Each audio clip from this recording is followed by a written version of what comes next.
convosco os apresentadores. Carla Castro e a Cumbi da Vida.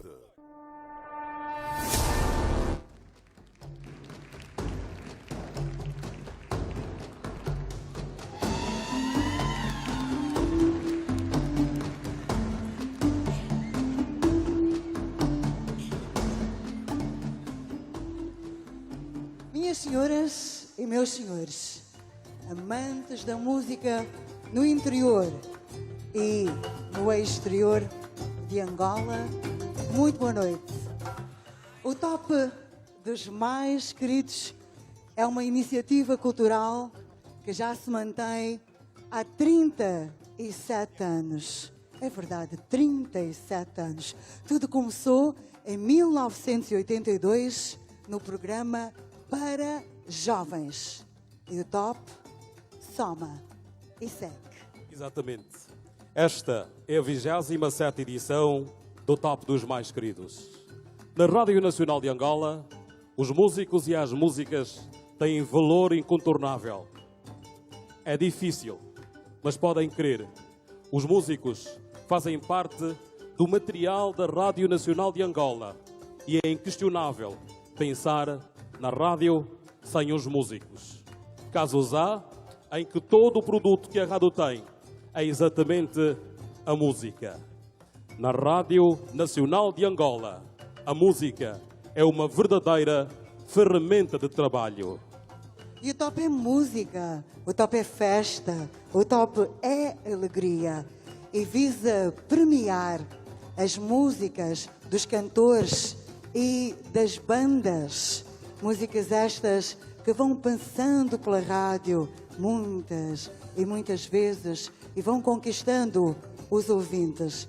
Estas mesmas músicas que são selecionadas pelos ouvintes.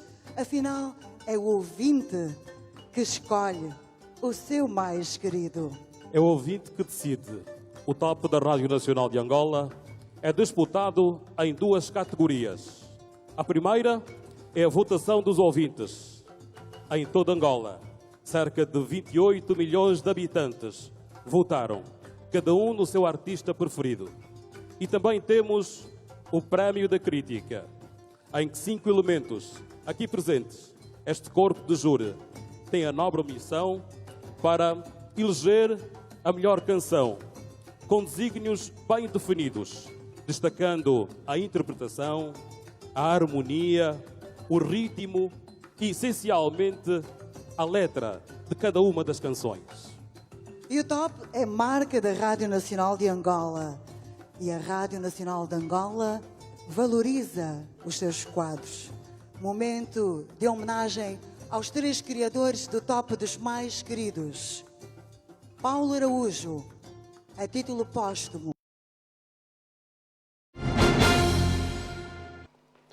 Muito boa noite, telespectadores da Televisão Pública de Angola. Sejam todos bem-vindos a mais uma edição do Sociedade Aberta. Hoje vamos falar de um tema muito atual, o papel do setor empresarial privado na promoção do emprego. Vamos falar com alguns empreendedores de sucesso e também saber das grandes dificuldades para que este setor possa, de facto, ser importante para alavancar a economia nacional, dando, obviamente, mais empregos aos jovens que tanto o necessitam. Connosco esta noite um painel recheado. Temos o Manuel Bang, que é o diretor-geral do INEFOB. Boa noite, bem-vindo ao nosso programa. Boa noite, muito obrigado. Também o Pedro Beirão, diretor-geral da API Saúde. Boa noite, bem-vindo. Boa noite, obrigado. Wilson Ganga, diretor de marketing da Tupuca. Boa noite e obrigado. Uma empresa de sucesso conhecida em Luanda. Achamos que sim. Também Estevão Daniel, presidente da Confederação Empresarial de Angola. Boa noite, bem-vindo. Muito boa noite, Luís. Boa noite, telespectadores. Perdão. Do outro lado temos o Cícero Cunha, é economista. Boa noite. Boa noite, Luís. Bem-vindo. Obrigado. O Carlos Miranda, que é assessor da AIA. Boa noite, bem-vindo. Boa noite, obrigado pelo convite. Ainda o Adi Rocha, que é da D-Site. Boa noite, bem-vindo. Boa noite e obrigado. E o Emerson Paim, que é diretor-geral da Cubinga. Boa noite, estou. Boa noite, bem-vindo. É outra empresa que também se vai impondo a nível do nosso mercado. Estamos a fazer a nossa parte. Ok. E eu vou começar por questionar o Manuel Danga. Podemos dizer que temos um setor empresarial privado forte nesta altura em Angola? Bem, mais uma vez, obrigado à TPA por esse convite e para refletirmos em volta do tema. Dizer que, em primeira instância, o tema em si denota que há uma mudança na abordagem da problemática do emprego em Angola. Porque durante muito tempo andamos a olhar a questão da geração de emprego como se fosse apenas uma solução, aliás, que a solução estava no emprego público, e hoje com esse tema demonstra claramente a perspectiva que se quer de que o emprego aconteça no setor da economia real e com o setor empresarial a ter um papel fundamental na geração de emprego. Dizer que se temos ou não um setor empresarial forte, eu acho que estamos num processo de constituição, ou seja, de formação de um setor empresarial forte. Ainda não chegamos a esse ponto para dizermos que temos um setor empresarial forte. E um pouco vamos ouvindo em relação à atividade empresarial, de facto demonstra que ainda estamos todos numa fase muito embrionária, em que o próprio setor, em que a atividade econômica no país é bastante reduzida. Estamos a falar de um país que depende fundamentalmente da exportação do petróleo e que o setor não petrolífero continua a crescer, mas a taxas muito lentas, de tal sorte que somente a consolidação do próprio tecido econômico é que vai ditar, de até certo ponto, se temos ou não um setor empresarial forte. Estevão Daniel, é o presidente da Confederação Empresarial de Angola. Estamos bem a nível do empresariado nacional? Ok, mais uma vez, boa noite, TPA, boa noite, telespectadores. Realmente discordo um bocado sobre a forma como se fala hoje sobre o empresariado em Angola, digamos, o empresariado privado. Isto é, nós já temos na nossa confederação, estamos com cerca de 57 associações e todas elas com muita expectativa para poder criar a criação de empregos, criar as empresas e por aí a gente tem estado a verificar que o nosso empresariado privado, sim, é forte porquanto se dependesse só das empresas, dependesse das empresas, hoje teríamos apenas já um nível da economia formado apenas pelas empresas privadas. Portanto, há aqui alguns problemas de apoio, há aqui problemas que surgem por conta de algumas leis que depois não são consertadas, há aqui problemas que surgem que é preciso estabelecer regras com relação ao conceito empresas, a sua formação, desde a sua formação, e olhar um bocado mais para o setor privado, mas o setor privado nacional. Creio, resposta a dizer que sim, nós já temos muitas empresas no país, mas precisamos de facto de muito mais apoio e medidas que possam ajudar essas empresas a manterem-se, porque as empresas hoje formam-se e de repente as empresas acabam por desistir e ficar para trás. Vamos saber do diretor-geral do INEFOP, daqui a mais alguns instantes, das políticas em prol do desenvolvimento do setor empresarial privado. Vou passar agora a palavra ao Carlos Miranda, que é o assessor da AIA. O que é que AIA pensa em relação ao potencial do setor empresarial privado? Olha, o potencial existe, o tecido empresarial nacional existe, tem capacidades, tem conhecimentos, tem vontade de fazer negócios, de trabalhar. É certo que todos sabemos que continua descapitalizado por fatores históricos que se calhar não vale a pena. Mas assim, de forma muito resumida, nós conquistamos a independência e assumimos uma economia centralizada em que o Estado fazia tudo. O Estado comprava, vendia, o Estado fazia tudo. E o pouco tecido empresarial remanescente do processo da independência ficou descapitalizado porque deixou simplesmente de produzir porque não vendia. Entramos numa economia de mercado em que alguns dos parâmetros fundamentais, os pilares fundamentais da economia de mercado não foram devidamente estruturados. Do meu ponto de vista, procuramos liberalizar o mercado, a exemplo do que sucede em países onde as economias são mais robustas, mais desenvolvidas. Esquecemos-nos que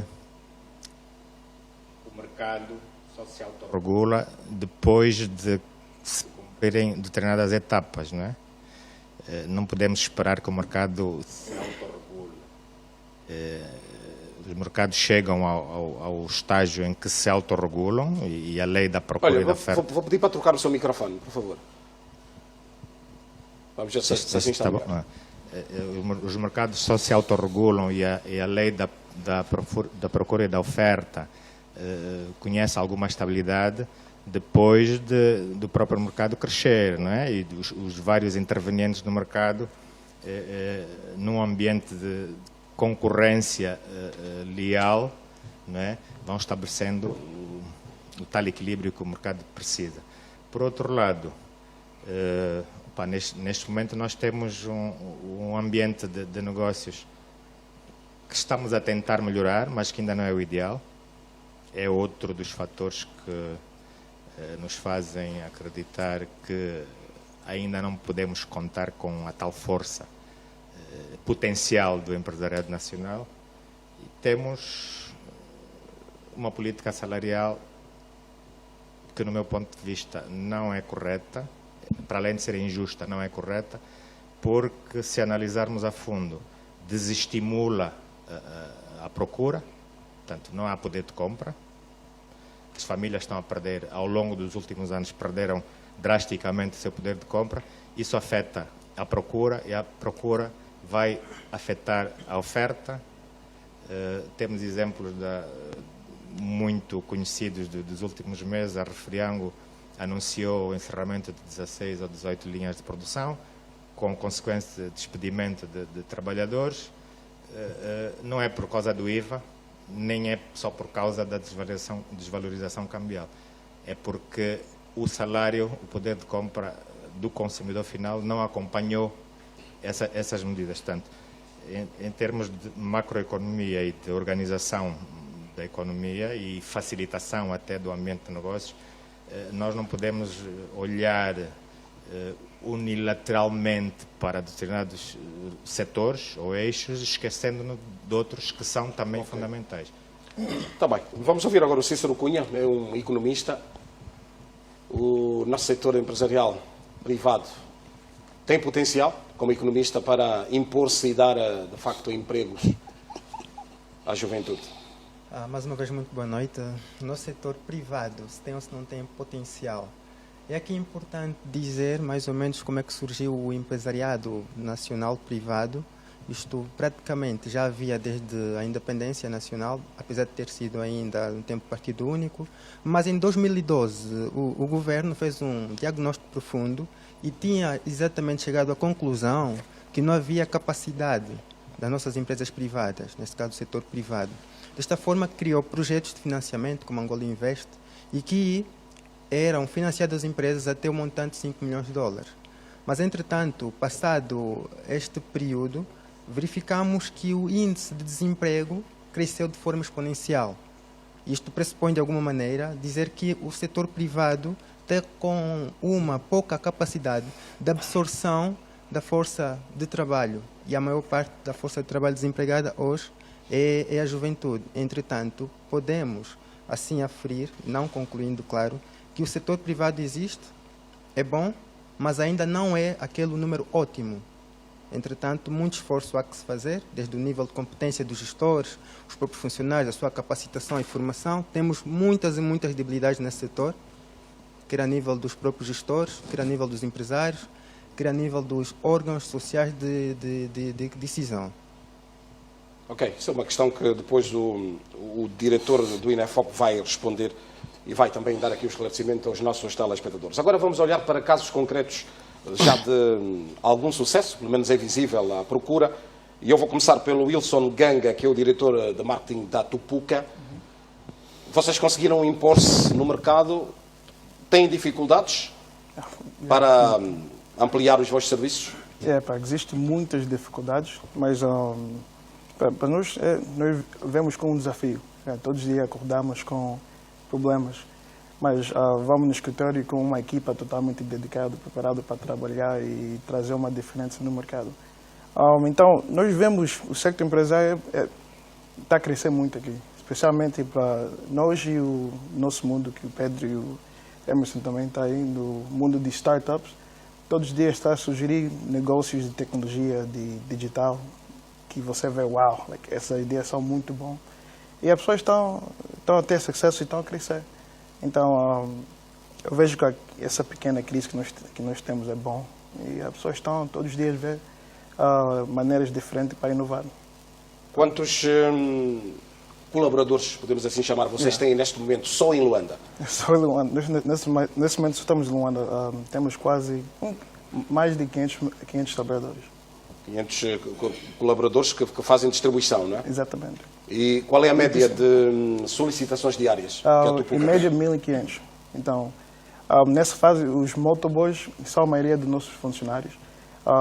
Quando nós começamos, o motoqueiro normal ganhava 40 mil kwanza. E a maioria dos nossos motoboys agora ganham 150 até 200 mil kwanza mensal. E precisamos de muito mais motoboys. Então, quando você veja o problema de empregos, acho que as pessoas só precisam de ser mais informadas.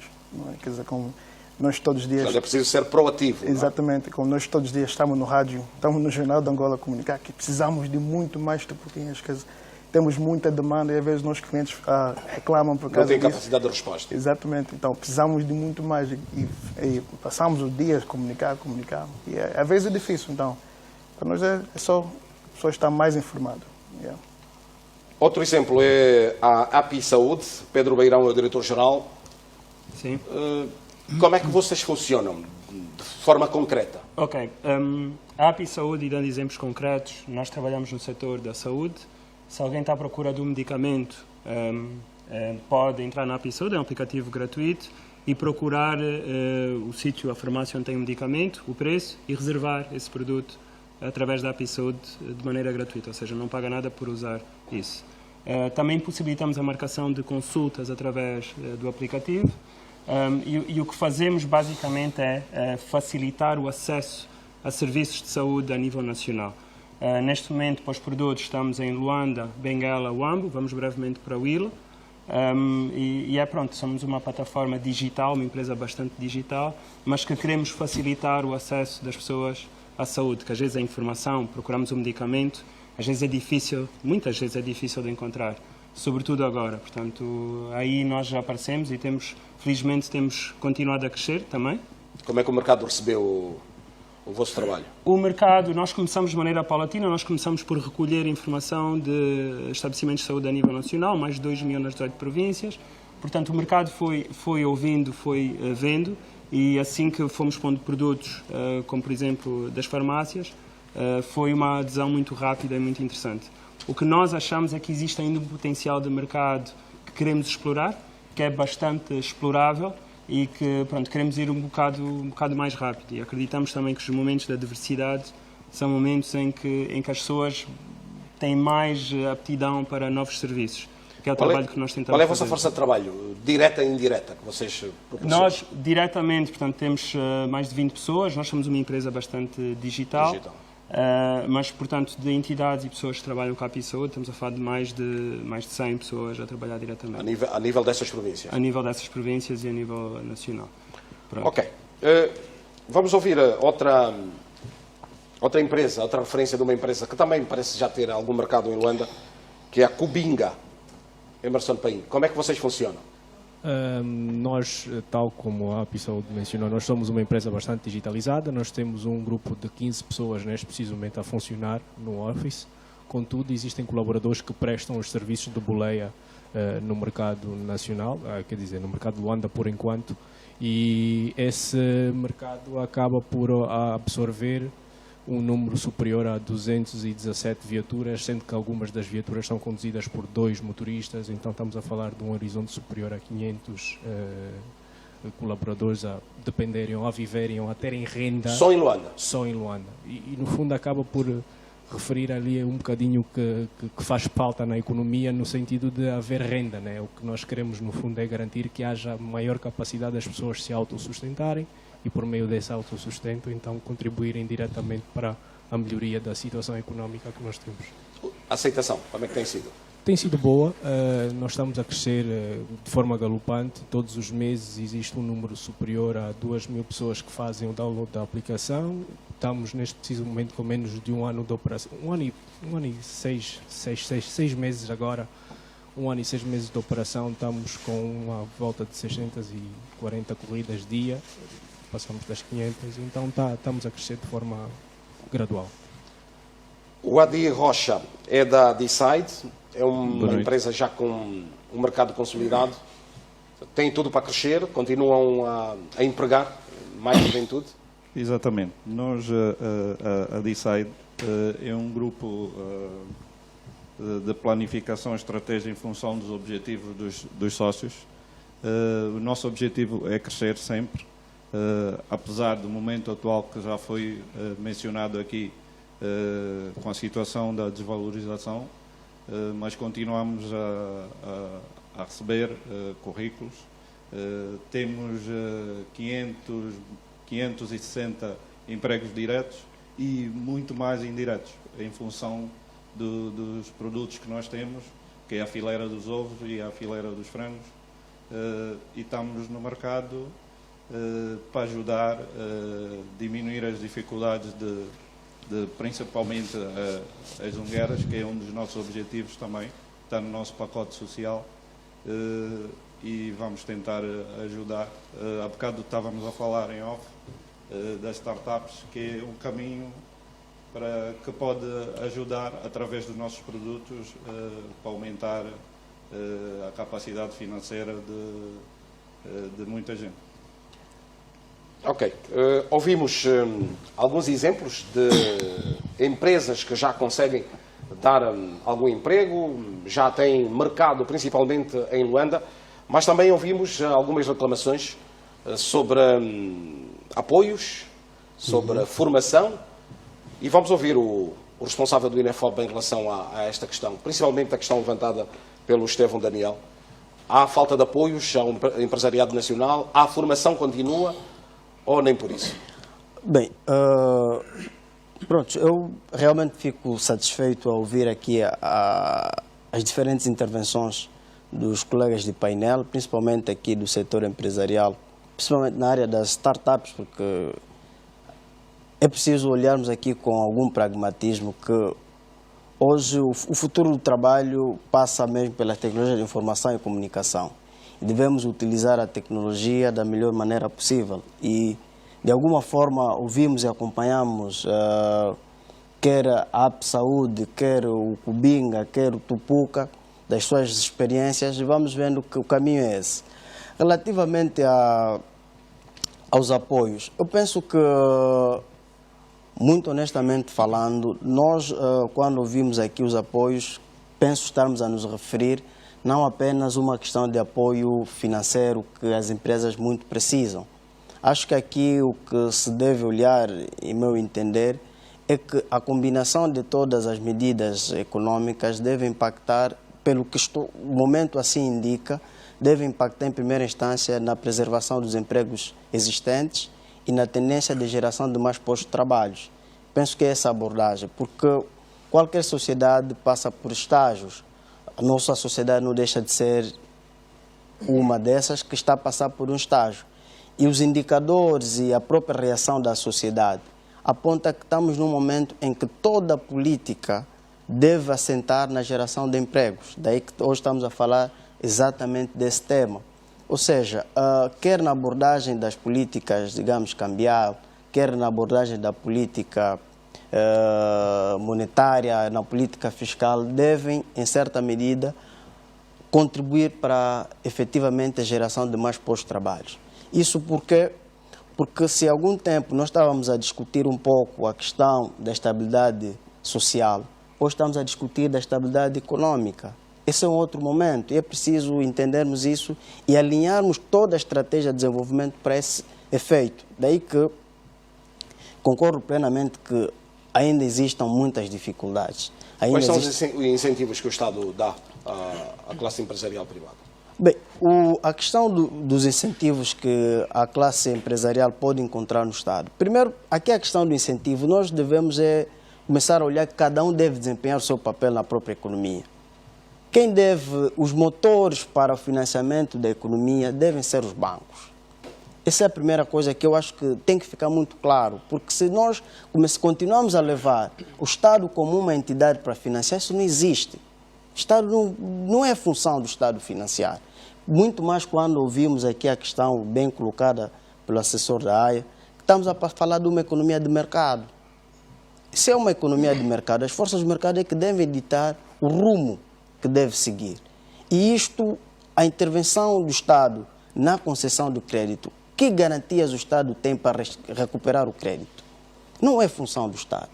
Agora, o que nós devemos olhar aqui do papel que o Estado deve desempenhar é de criar as condições objetivas para que o crédito, ou seja, o crédito aconteça. Daí que as medidas que o BNA tomou recentemente, ainda neste ano, foi de que os bancos comerciais colocassem 2% das suas reservas para o crédito. Penso que são essas 22%.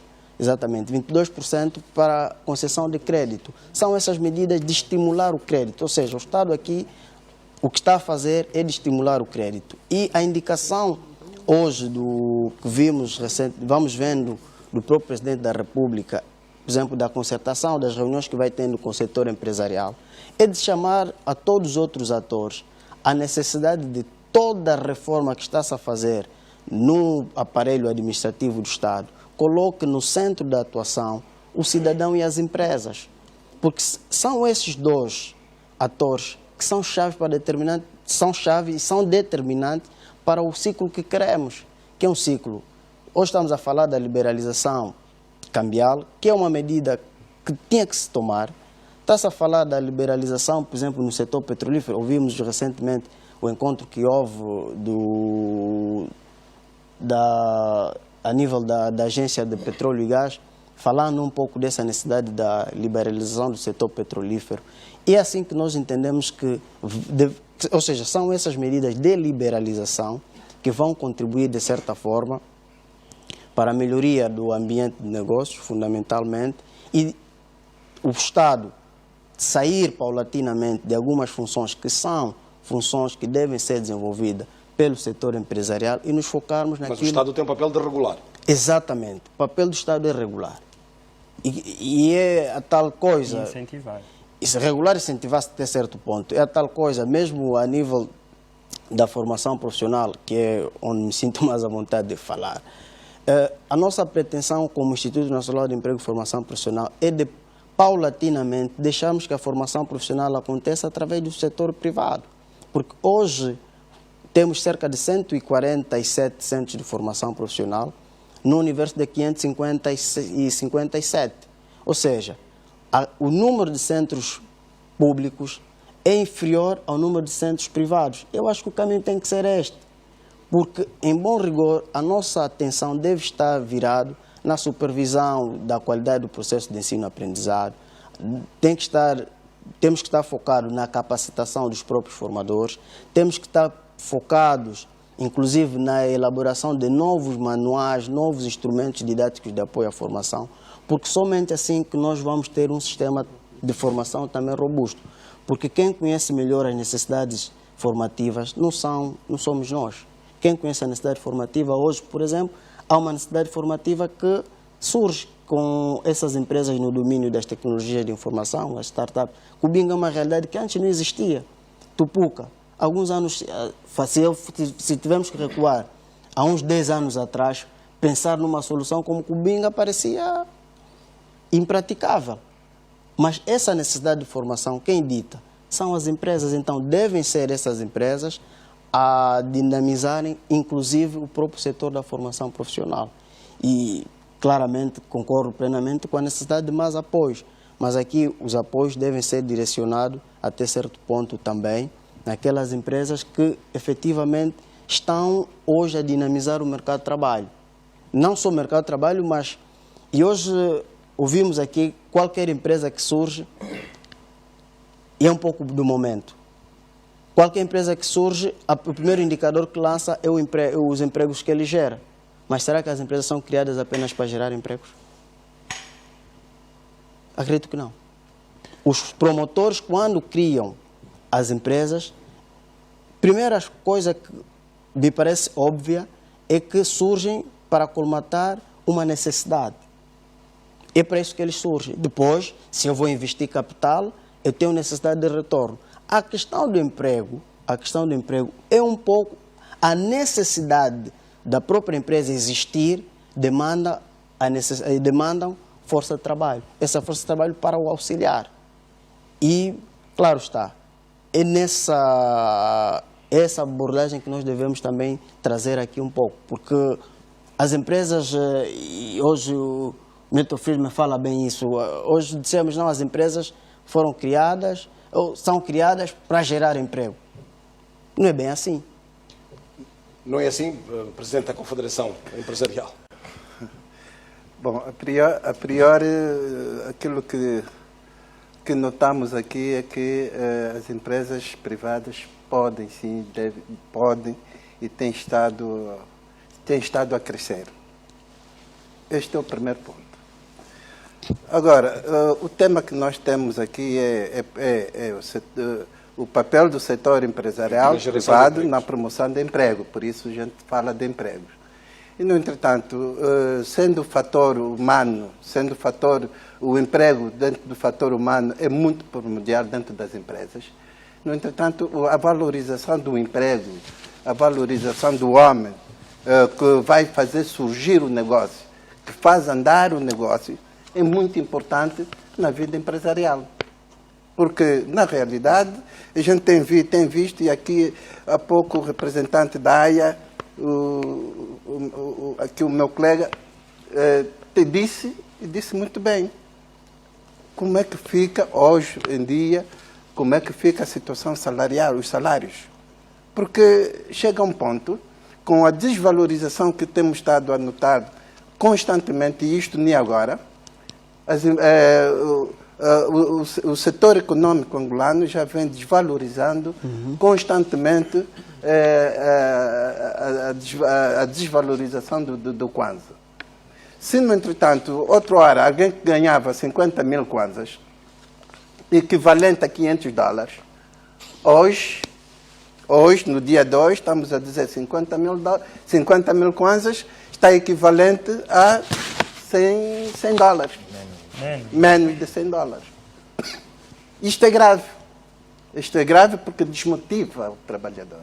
Isto é grave porque, na realidade, o trabalhador vai ver que do seu trabalho diariamente vai chegar o fim do mês, não vai conseguir sustentar a sua família, a sua vida, a sua responsabilidade, por aí.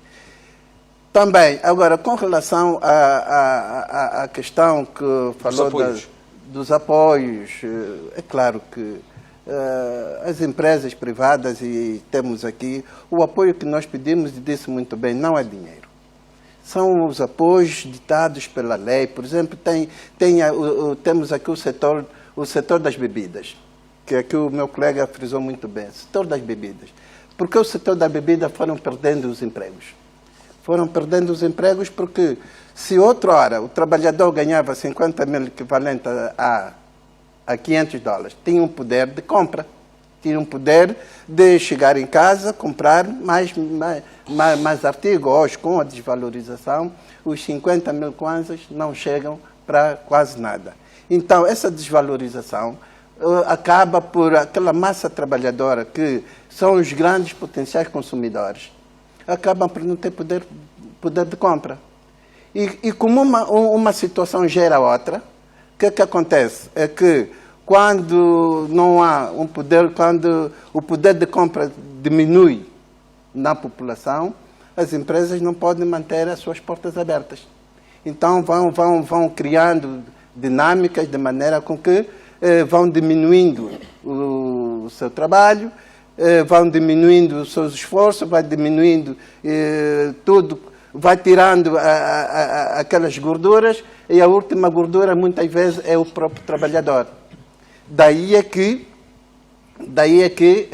chegamos ao ponto de vermos que esse setor de bebida, além da desvalorização que foi acontecendo ao longo desses anos, também há a situação de algumas leis, por exemplo, que fora do consenso, que é o IEC, que hoje em dia a gente vê que ainda esse setor consegue manter os seus trabalhadores, alguns trabalhadores conseguem manter, mas o IEC foi para frente dentro daquilo que não foi o consenso, porque tivemos um consenso no IEC, em que o IEC seria 16%.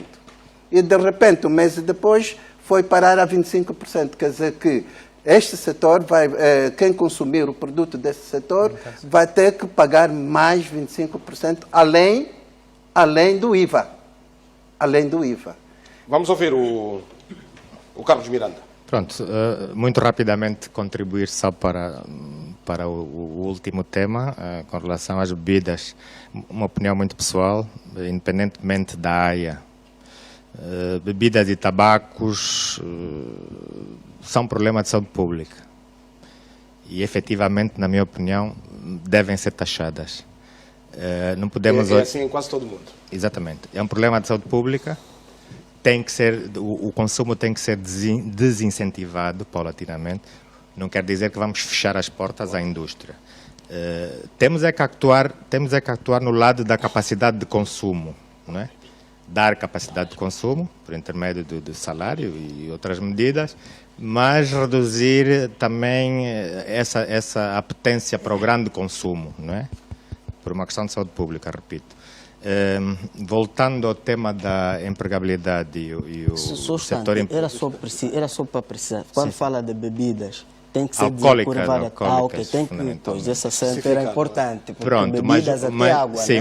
mas o imposto especial de consumo é exatamente direcionado para isso. Quem entende, quem sabe o que é imposto especial de consumo, sabe o que é isso. Agora, a AIA tem vindo a negociar com o Executivo alguns programas que visam exatamente facilitar, criar condições para que o setor empresarial privado ajude, contribua de forma massiva até na criação e até recuperação de emprego, nomeadamente no setor da construção civil e no setor, portanto, no setor das confecções, olhando um pouco para a cadeia produtiva de confecções, roupas e acessórios. Portanto, nessa perspectiva, a AIA propôs ao Executivo, e já está, é uma medida que já foi aceita e está-se a preparar os termos para a sua implementação, no eixo da construção civil, que seria a implementação de um crédito à habitação, direcionado às construtoras que já operam no mercado nacional, com uma renda resolúvel entre 12 a 18 anos, e taxas de juro bonificadas, obviamente, para que o custo da habitação seja acessível, né, à maior quantidade de consumidores possível, e estendido a todo o país. Nessa linha, o BNA está a preparar portanto, os termos de concessão desse crédito, com recurso às reservas obrigatórias dos bancos e, eventualmente, a fundos de pensões. Porque a gente sabe que aí os fundos de pensões têm aí os dinheiros parados e, não, portanto, precisam de rentabilizar, capitalizar. A construção civil absorvia muito o mercado de empregos em Angola. Em toda a parte do mundo, a construção civil é o grande empregador. A seguir temos o setor terciário, que é comércio e serviços, onde se encaixam aqui o Tupuca e Cubinga e confecções, comércio em geral, prestação de serviços em geral. Olhando para as economias de todo o mundo, esses são os setores mais fortes na empregabilidade. Então, a AEA também está a preparar e a negociar com o Executivo as medidas de incentivo e facilitação da reconversão da produção no setor das confecções, desde a produção agrícola do algodão, passando pelo fabrico de tecidos, porque nós temos capacidade instalada no país para o fazer, e até o impulsionar da pequena indústria de confecção. Voltando um pouco à conversa e respondendo ali um bocado ao colega de painel do INEFOP, dizer que o Estado tem que definir concretamente quais são os eixos da economia, as fileiras que pretende ou que reconhecidamente no curto, médio prazo o país poderá conhecer um crescimento considerável, né? A partir daí tem que criar toda a legislação, todos os mecanismos e todos os incentivos para que o empresariado privado faça os seus investimentos, mas tendo em conta toda a cadeia produtiva e de valor. Senão o que é que vai acontecer? Ainda esta tarde estivemos a falar sobre isso no workshop sobre a cadeia de valor do milho, sim, soja... Não, do Prodesse. Sim. O que é que nós vimos, por exemplo, ao longo do período de implementação do Angola Invest, foram direcionados muitos investimentos para o setor da avicultura. Creio que, se a memória não me atrasou, falou-se em 160 investimentos, dos quais menos de metade estão operacionais. Ou seja, direcionamos bastantes recursos financeiros para um elozinho, um elemento da cadeia, sem assegurar todos os outros. Então, as rações, a montante das rações, a produção do milho, a produção da soja, a pequena indústria ou média indústria para a transformação da soja em ração e do milho em ração. Esquecemos-nos e até um elo importante nessa cadeia toda, que é a comercialização, né? A parte logística e de comercialização. Durante muitos anos, as políticas de crédito suportadas pelo Estado puseram de parte o setor comercial, ou seja, um comerciante não podia ter acesso ao crédito no âmbito do Angola Invest, etc. Errado, porque o intermediário entre o produtor do campo agrícola e o industrial e o consumidor é o comerciante. Claro. O comerciante é um vetor de dinamização do mercado. E se nós virmos a história universal, primeiro se desenvolveu a agricultura, setor primário, não é? E depois a agricultura começou a gerar excedentes e apareceu o intermediário, o comerciante que entrou no mercado, né?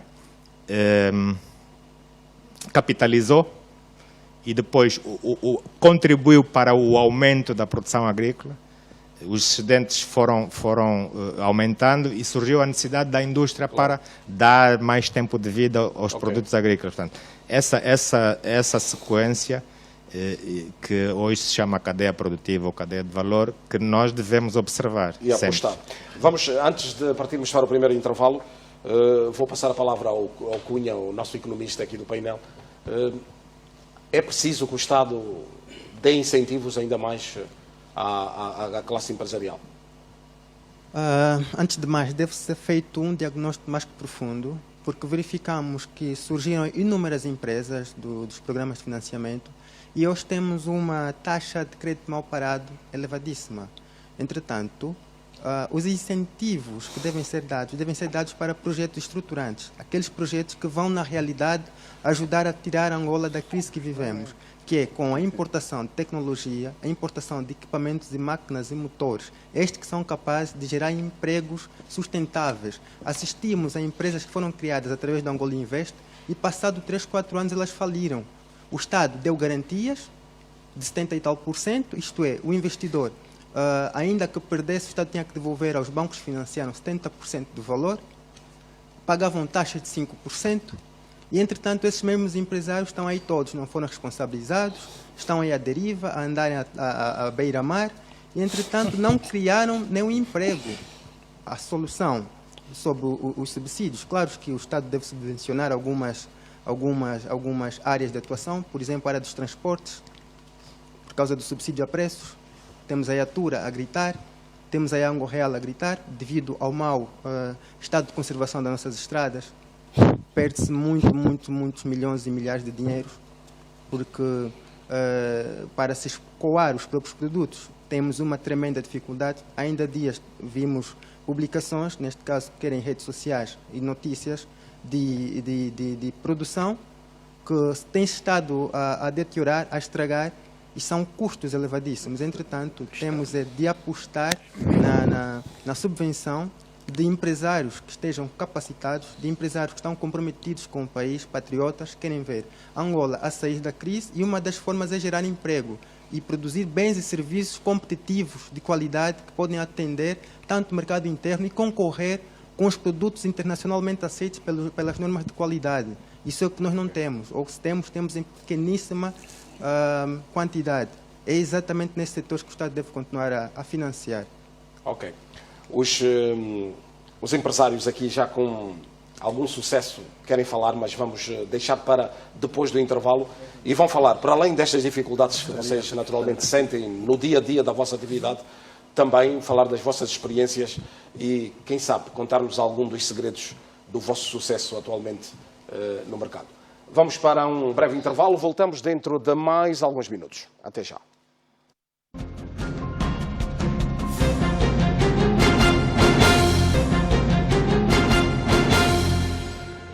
Então, renovados votos de muito boa noite, telespectadores da televisão pública de Angola. Estamos de regresso para a segunda parte desta sociedade aberta.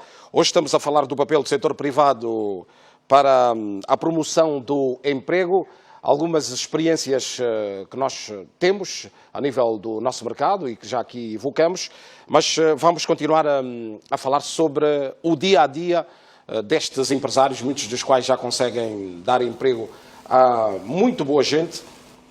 Vamos voltar a falar sobre a informalidade da nossa economia. Isto afeta, e é uma pergunta geral, isto afeta a vossa atividade?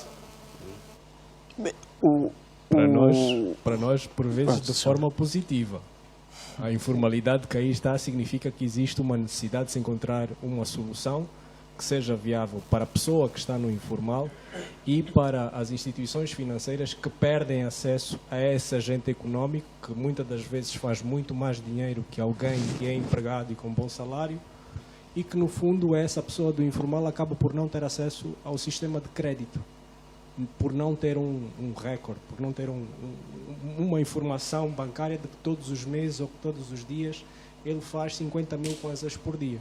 Ou seja, para nós, eu vou falar, puxar a brasa para a minha sardinha, para mim, é uma oportunidade que eu tenho de ir ao mercado e dizer, epá, olha, esta pessoa que aqui está, semanalmente produz 120, 130 mil kwanzas, estava no informal, eu desde já não o pago diretamente pelos serviços prestados em mão, pago por conta bancária, e a banca se beneficia desta informação ou desta circulação de capital que entra para a banca, e a banca tem uma série de formas de rentabilizar esse capital, mas depois, no fundo, o que nós, provavelmente todos aqui queremos é que a banca reconheça isso e diga, pá, o risco que se põe no crédito não é assim tão by the book, né?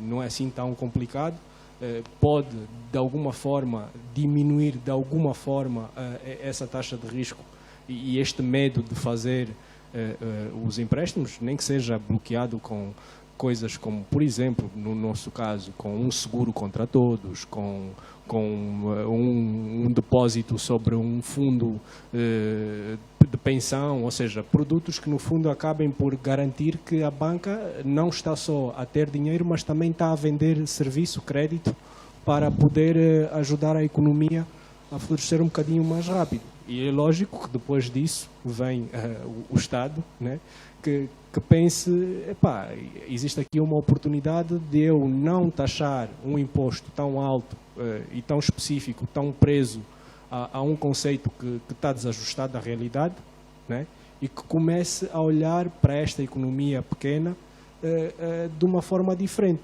Porque, como todo mundo sabe, os grandes países desenvolvidos não são desenvolvidos porque têm empresas megalómanas, né? São desenvolvidos porque têm várias empresas pequenas que contribuem diretamente para a economia e para a geração de emprego e, mais do que isso, para o aumento da renda, para que haja consumo interno. Se não houver consumo interno, não há solução. Adi, queres comentar?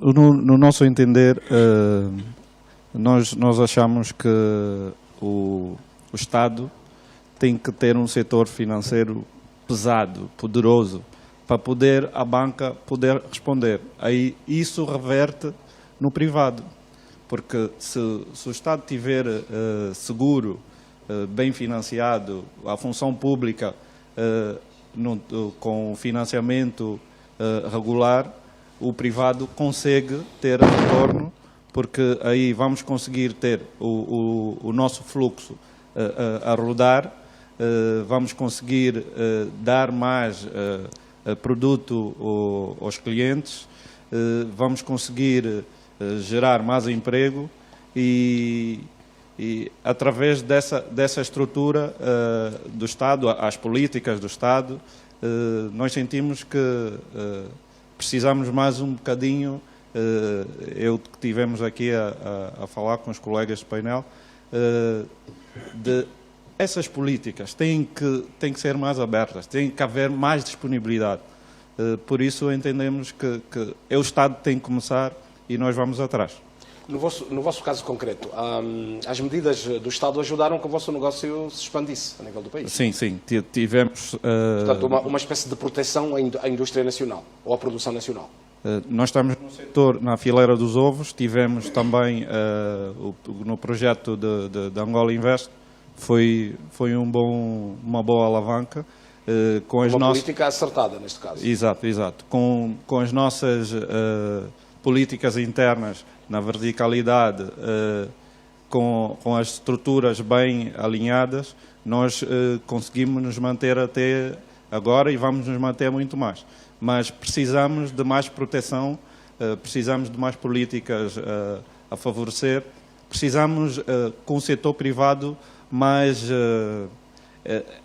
Disse que nessas alturas das crises é que surgem as oportunidades.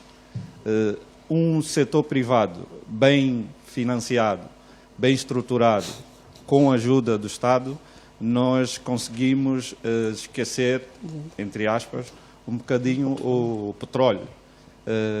Vamos conseguir ter uma produção nacional em vários setores. Acredito que a conseguir suportar grandes despesas do Estado. Olha, os nossos convidados estão mais soltos, com mais vontade de falar, mas vamos dar aqui a palavra ao Beirão e depois ao Wilson, para depois voltarmos a ter a opinião dos outros convidados. Pronto, não era o que intervir. Eu acho que há só aqui um fator que é fundamental e olharmos para... Quando estamos a falar de emprego, temos que olhar com atenção para as pequenas e médias empresas. Elas contribuem no mundo inteiro fortemente para a criação de emprego. Obviamente que a estabilidade das pequenas e médias empresas é afetada pelo poder de compra. Se houver menos poder de compra, há menos pessoas com a capacidade de comprar, baixa compra, e obviamente que as que levam primeiro por tabela são as que têm menos capacidade de aguentar o tombo. Portanto, eu penso que é aqui necessário criarmos um ambiente de negócio. Houve recentemente o Doing Business, que foi publicado recentemente, em que Angola não está numa grande posição. Portanto, é necessário haver aqui eu não digo que o Estado tem que intervir diretamente, mas o Estado tem que certamente criar os incentivos necessários e proteger de algumas maneiras essas pequenas e médias empresas para que elas possam, dentro do seu ambiente, conseguir, mesmo com a baixa de poder de compra, ir existindo. No nosso caso, no caso das startups, nós muitas vezes até trazemos soluções completamente disruptivas, completamente inovadoras. Portanto, em si, o negócio das startups é um risco, torna-se um risco muito maior no mercado de incerteza como é o que estamos atualmente. Portanto, felizmente ainda estamos numa curva ascendente, mas depois temos que ter atenção para olhar para a frente e dizer quando é que essa curva vai parar. Portanto, olhando um bocado para o futuro, é preocupante, porque estamos numa fase em que a economia tem que estabilizar. E aí o que nós vamos precisar, sim, é algum apoio, não do Estado necessariamente, mas de investidores, para podermos crescer e para podermos aguentar o período que for, que não se sabe bem quanto tempo é. E este período é importante, e investidores locais atualmente, que são as grandes empresas, estão mais retraídas, estão à espera para perceber como é que a economia vai estabilizar, estão a fechar cadeias, portanto, em fábricas. Portanto, basicamente, estamos num mercado em que a confiança está a baixar. É necessário retomar essa confiança para que se possa retomar a economia, para que as pequenas e médias empresas possam realmente ajudar a criar emprego. Cada empresa, se criar 10, 20, 50 empregos e se conseguir manter durante esse período, aí sim teremos uma criação de empregos considerável. Se focarmos só nas grandes empresas que têm a capacidade, vamos perder, porque essas grandes empresas mais facilmente vão fechar e vão abrir porque têm mais capacidade do que as pequenas empresas. Então acho que é necessário focarmos claramente nas pequenas e médias empresas e perceber o que é que elas precisam para crescer.